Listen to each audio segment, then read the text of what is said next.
Nunca imaginé que un día me despertaría y todo lo que dábamos por seguro se habría ido, como si la vida que construimos hubiera sido solo un espejismo. Lo que pasó no ocurrió de golpe, ni con escándalos. Fue un derrumbe lento, silencioso, que empezó mucho antes de que pudiera verlo. Pero el día que mi hija empezó primer grado, fue cuando me di cuenta de que ya no tenía nada. Mi esposo y yo teníamos lo que la mayoría llamaría una vida normal. Estabilidad.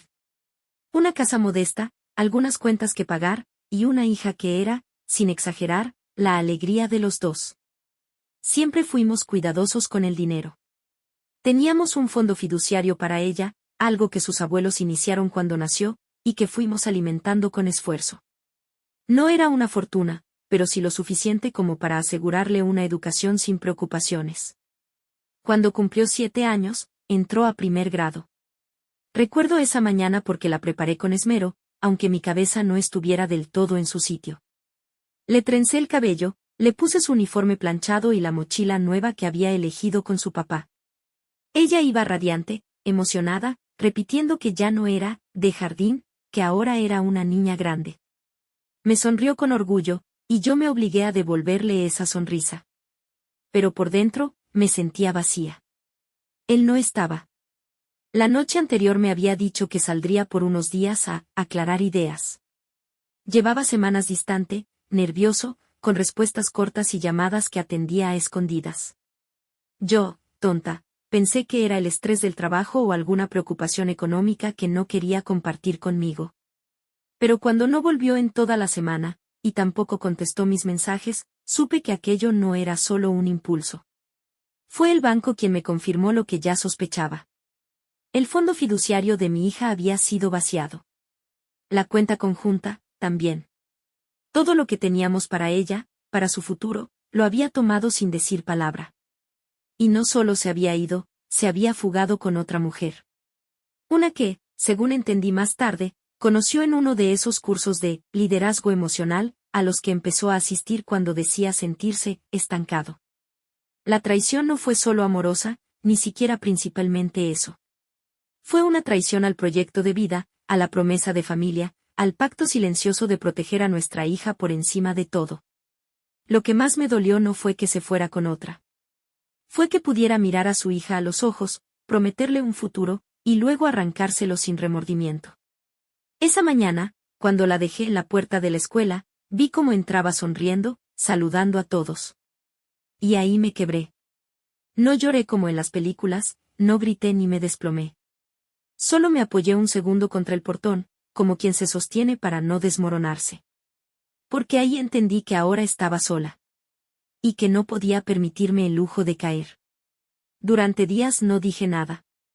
A nadie. Ni a mis padres, ni a mis amigas, ni siquiera a la directora del colegio cuando me preguntó si todo estaba bien. Lo único que hice fue seguir adelante, como si nada hubiera pasado. Me levantaba temprano, preparaba el desayuno, llevaba a mi hija a clases y fingía tener una vida entera. Pero por dentro, era solo escombros. Lo primero que hice fue revisar papeles. No para buscar consuelo, sino para saber con qué contaba. Teníamos un pequeño departamento a nuestro nombre, sin hipoteca. Eso era lo único que había dejado intacto. El resto, tarjetas al límite, servicios con pagos atrasados y la cuenta conjunta vacía.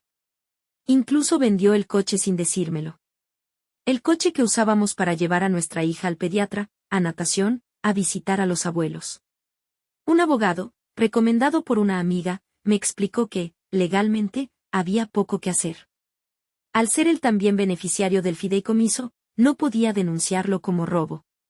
Y lo peor era que, al haberse ido de forma voluntaria, y no haber sido declarado en abandono, tampoco podía forzar medidas legales inmediatas.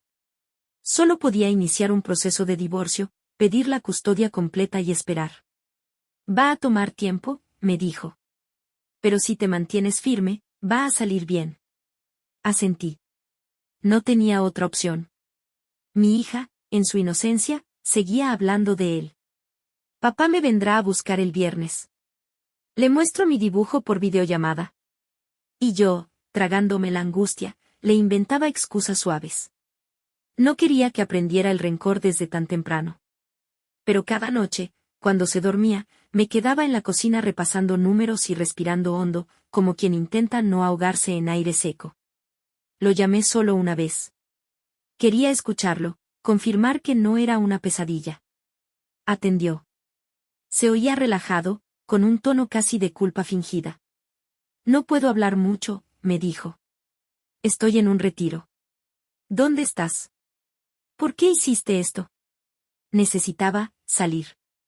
Empezar de nuevo. No estaba bien. ¿Y tu hija? ¿No pensaste en ella? Hubo un silencio breve, incómodo. Lo siento, dijo. Ya no puedo ser ese padre. Ni ese esposo. Me estaba asfixiando. No le grité. No lloré. Solo colgué. Sentí que no tenía caso decir más. No iba a encontrar en él ninguna explicación que me sirviera. Él ya no estaba. Al menos, no el hombre con el que formé una familia. El que quedó era un extraño con su voz. La semana siguiente fue un ensayo de supervivencia. Vendí lo poco que podíamos vender, un reloj suyo, algunos electrodomésticos, la bicicleta que ya no usaba. Con eso pagué el gas, el seguro médico y algo de comida. No quería pedirle ayuda a nadie. No aún. Me aferré al silencio, como si reconocer el derrumbe lo hiciera más real. Pero entonces ocurrió algo inesperado.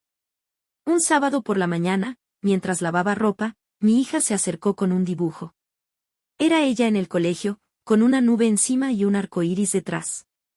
Me dijo que era un día triste que se vuelve feliz. Le pregunté por qué lo pintó así. Me encogió de hombros. ¿Por qué tú te pusiste contenta cuando me despediste hoy?, me dijo. Pero tus ojos estaban mojados. Me quedé mirándola sin saber qué decir. Esa niña, que apenas aprendía a leer, había notado todo. Mi contención, mis lágrimas, mi esfuerzo por fingir. Y ahí supe que no podía seguir callando. Fue esa tarde, después de su dibujo, cuando decidí que ya no iba a ocultarlo. No porque necesitara compasión, sino porque entendí que, si quería reconstruirme, tenía que empezar por dejar de fingir que no había ruinas. Llamé a mi madre. No sabía bien cómo decírselo, así que fui directa. Se fue. Hace semanas. Con otra mujer. Y se llevó todo.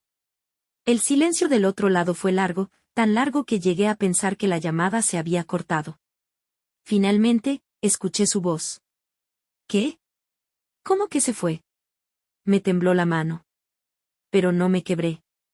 Vació el fondo de nuestra hija. Me dejó sin un peso. No sé dónde está. No sé cuándo piensa volver. Después vino la avalancha. Preguntas, sollozos, indignación. Mi padre se enteró ese mismo día y al siguiente estaba en casa, sin decir mucho, pero trayendo una bolsa con comida y mirando los enchufes como si pudiera arreglar el desorden desde lo eléctrico. No eran personas de grandes gestos, pero su presencia me recordó que, aunque el núcleo se había roto, yo no estaba sola. En paralelo, me acerqué a la escuela. Pedí hablar con la psicopedagoga. No quería esperar a que mi hija empezara a tener síntomas o bajones de rendimiento. Quería que alguien la acompañara desde ya, aunque solo fuera con juegos o charlas sutiles. La psicopedagoga me agradeció la confianza y me aseguró que estarían atentas. Fue la primera vez en semanas que sentí alivio. Al volver a casa, abrí la caja de documentos y empecé a separar todo lo que pudiera servir para el juicio de divorcio. Había recibos, correos electrónicos, copias de transferencias, capturas de pantalla. No quería pelear por venganza. Quería justicia. Quería dejar un precedente para que él, si es que alguna vez pensaba en volver, supiera que no podía hacer todo esto y salir ileso. Pero en medio de ese proceso, pasó algo que no vi venir. Una mañana, mientras preparaba el desayuno, mi hija me miró y preguntó: «Mamá, ¿vas a estar triste todos los días?». No supe qué contestar. La miré, con la espátula en la mano y el pan quemándose en la tostadora. Me forcé a sonreír. No todos los días. Hoy no, por ejemplo. ¿Y mañana? Mañana tampoco, dije, sin saber si era verdad.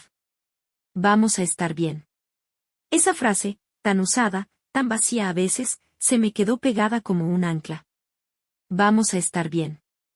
Me la repetí mentalmente cada vez que tenía ganas de llorar en el colectivo, cada vez que miraba el hueco del armario donde estaban sus cosas, cada vez que ella le escribía dibujos a su padre, para cuando vuelva. No sabía si íbamos a estar bien. Pero sabía que tenía que hacer todo lo posible para que sí. Por las noches, cuando ella dormía, empecé a buscar opciones de trabajo extra. Yo ya tenía uno, a medio tiempo, como asistente administrativa. Pero con eso no alcanzaba. Así que me inscribí en una app de entregas los fines de semana y empecé a ofrecer clases de apoyo escolar por las tardes. Dormía poco, comía mal, pero empezaban a cerrarme los números. Y entonces, una tarde cualquiera, pasó algo que fue casi un pequeño milagro. Un cliente con el que yo hablaba poco en la oficina, un contador serio, algo distante, me pidió que lo ayudara con un informe. Lo resolví rápido, sin mayor pretensión. Al día siguiente me llamó aparte. ¿Estás buscando más trabajo? Tengo una amiga que necesita a alguien para llevarle la contabilidad de un negocio chico. Vi cómo trabajaste y pensé en ti. Dudé un momento. No sabía si era prudente cargarme con más. Pero algo dentro mío, una mezcla de orgullo herido y hambre de dignidad, dijo que sí. Y ahí, sin saberlo, empecé a cambiar el rumbo. Empecé con ese trabajo extra sin muchas expectativas. Era llevar las cuentas de una pequeña tienda de ropa artesanal, de esas que sobreviven con esfuerzo entre tanta franquicia. La dueña, Clara, era una mujer enérgica, de esas que sonríen con la mirada antes que con la boca. Al segundo encuentro me ofreció café y me dijo sin rodeos. No tengo para pagar mucho, pero si me ayudas bien, te voy a recomendar a otros. Y cumplió. A las pocas semanas ya estaba colaborando con una cooperativa de alimentos naturales y una librería de barrio. Trabajaba desde casa, de noche, después de acostar a mi hija, con los ojos secos y el cuerpo al límite. Pero no me quejaba. Era la primera vez desde que él se fue que sentía que el suelo, aunque inestable, podía sostenerme. Mientras tanto, el proceso de divorcio avanzaba lento pero firme. Mi abogado, un hombre pragmático, me decía, esto es maratón, no carrera de 100 metros. Me costaba ver su nombre en cada papel, su firma en los documentos del banco, los mensajes fríos que mandaba por correo cuando le llegaban las notificaciones legales, todo eso me removía la rabia. Pero aprendí a usar esa rabia como impulso. Un día, en plena lluvia, mi hija salió de la escuela con un dibujo en el que estábamos ella y yo bajo un paraguas enorme. Su papá no aparecía. Ni siquiera como figura borrosa. Le pregunté si se había olvidado de dibujarlo y me encogió de hombros. Es que no está. ¿Para qué lo voy a dibujar? No supe si sentir alivio o tristeza. Porque en su cabeza, ya se estaba acostumbrando. Estaba llenando el hueco con costumbre. Y eso dolía más que la ausencia en sí. Por las noches, me sentaba en la cocina con una libreta. No era un diario. Era un cuaderno donde anotaba todo lo que no quería olvidar. Los días en los que casi no llegaba a apagar la luz, los almuerzos que estiraba con arroz, las veces en las que, con una sonrisa falsa, le decía a mi hija que comiera la última galleta, porque a mí no me apetecía. Todo eso lo escribía para no olvidarlo. Para que, cuando saliéramos de ahí, supiera cuánto costó. Y empezamos a salir. No de golpe, pero sí de a poco. Una de las clientas me recomendó para un puesto más estable en una oficina contable. No era la gloria, pero tenía obra social, aportes y horarios compatibles con la escuela de mi hija. Acepté. Dejé los repartos los fines de semana y me quedé solo con un par de trabajos freelance por la noche. La rutina se volvió menos tensa. No más fácil, pero menos impredecible. Ya no tenía que revisar el monedero cada vez que ella pedía un helado. Podía comprarle útiles escolares sin calcular si iba a quedarme corta con el alquiler. Cosas pequeñas que, para alguien que vivió en la cuerda floja, se sienten como lujos. Y, sin embargo, había días en los que el vacío pesaba. No por él. Ya no lo extrañaba. Extrañaba la vida que creí que teníamos. La idea de familia, de plan compartido. Me preguntaba si alguna vez fue real o solo una construcción ingenua que hice para sentirme segura. A veces dudaba incluso de mis propios recuerdos. Una noche, mi hija me abrazó sin razón, de esas veces en las que los niños hacen cosas sin explicación, y me dijo: «Gracias por ser mi casa». No sé de dónde sacó esa frase. Tal vez la escuchó en alguna película. Pero me quedé quieta, abrazándola, pensando en lo mucho que había cambiado todo, y en lo que todavía quedaba por hacer. Porque aunque ya no dolía igual, todavía quedaba una parte del camino por recorrer. El otoño llegó con una tranquilidad extraña. Después de tantos meses de caos, el silencio me resultaba sospechoso. Me levantaba pensando si algo estaba a punto de romperse otra vez, como si no me permitiera confiar en la estabilidad. Pero todo seguía su curso. Mi hija, cada vez más adaptada a la escuela, se había hecho amiga de una compañera nueva y venía hablando todo el tiempo de sus juegos. Yo la escuchaba mientras preparaba la cena, con la radio de fondo, y por primera vez en mucho tiempo, sentí que estábamos bien. Fue entonces cuando llegaron los primeros correos de él. Primero uno formal, redactado por un abogado, donde pedía un régimen de visitas. Alegaba que deseaba retomar el vínculo con su hija. No hablaba de lo que había hecho. No reconocía el daño, ni el dinero que nunca devolvió. Solo pedía una oportunidad. El tono era frío, como si estuviera gestionando un trámite de rutina. Después, un mensaje directo a mí, desde un número desconocido. Sé que cometí errores, pero merezco ver a mi hija. No mezcles las cosas. Lo leí una vez. No respondí. No era rencor. Era conciencia. Él no se fue solo de la casa. Se fue de su rol, de su palabra, de la responsabilidad de sostener lo que habíamos prometido. No estaba en condiciones de reclamar nada. Y mi hija, ella no era un derecho. Era una persona pequeña que había aprendido a vivir sin él. No iba a ser yo quien abriera la puerta para que otra vez se sintiera abandonada. Consulté con mi abogado. Le conté todo. Me dijo que, legalmente, él tenía derecho a solicitar visitas supervisadas. Pero que, dadas las circunstancias, la fuga, el vaciamiento económico, el abandono total, era muy probable que el juez priorizara la estabilidad emocional de mi hija. Tenés que demostrar que tu negativa no es caprichosa, me dijo. Que proteges, no que castigás. Así que empecé a escribir. Armé un registro con fechas, ausencias, correos ignorados, la falta de aportes económicos. Lo hice sin rabia, como quien organiza una defensa para alguien que ya no está dispuesto a protegerte. Era raro. A veces, mientras tipeaba, me preguntaba cómo una historia de amor podía terminar en un expediente judicial. Pero ahí estaba yo. Haciendo lo necesario. En paralelo, la psicopedagoga del colegio me llamó para decirme algo que me quedó grabado. Tu hija es fuerte. Tiene esa resiliencia que no se enseña. Pero necesita saber que no tiene que ser fuerte todo el tiempo. Que también puede caerse, llorar, pedir ayuda. Lo estás haciendo bien, pero no te olvides de eso. Esa noche, después de acostarla, me quedé sentada en el sillón sin hacer nada. No trabajé. No lavé platos. No leí. Solo estuve. Dejé que el cansancio me alcanzara y me di permiso para estar agotada. Porque sí, estaba agotada. De resistir, de explicar, de demostrar.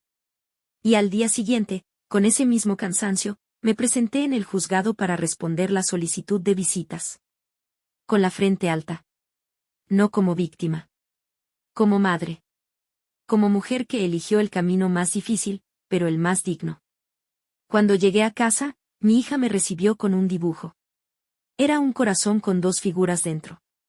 Somos tú y yo, mamá. Dentro del corazón. Para que nada nos saque de ahí. Lo colgué en la heladera.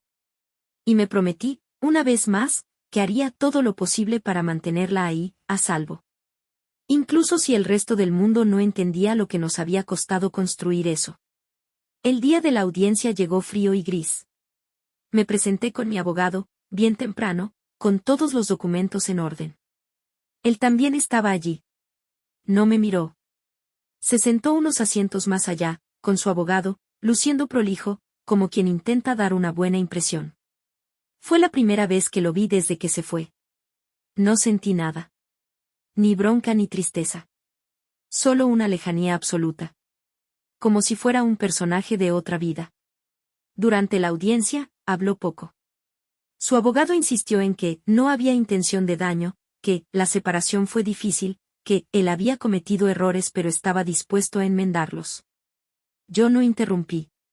No hacía falta. El expediente hablaba por mí, meses sin contacto, sin aportes, sin un solo gesto hacia su hija.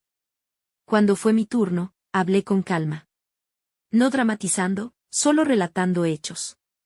Le expliqué al juez por qué me oponía a una reaparición repentina, sin proceso. No pedía que se lo excluyera para siempre, pero sí que se respetara el tiempo que nuestra hija necesitaba para entender, para confiar, para no sentir que todo lo aprendido en su ausencia iba a ser barrido de golpe. El juez escuchó en silencio y luego, sin emitir juicios personales, resolvió lo más justo que podía: visitas supervisadas en un entorno neutral, con una profesional presente. Cortas, espaciadas, con seguimiento psicológico. Él aceptó sin mucho entusiasmo. Tal vez pensaba que con una disculpa bastaría para recuperar lo perdido. Pero eso ya no era decisión suya. Era de una niña que había aprendido a vivir sin él. Al salir, respiré hondo.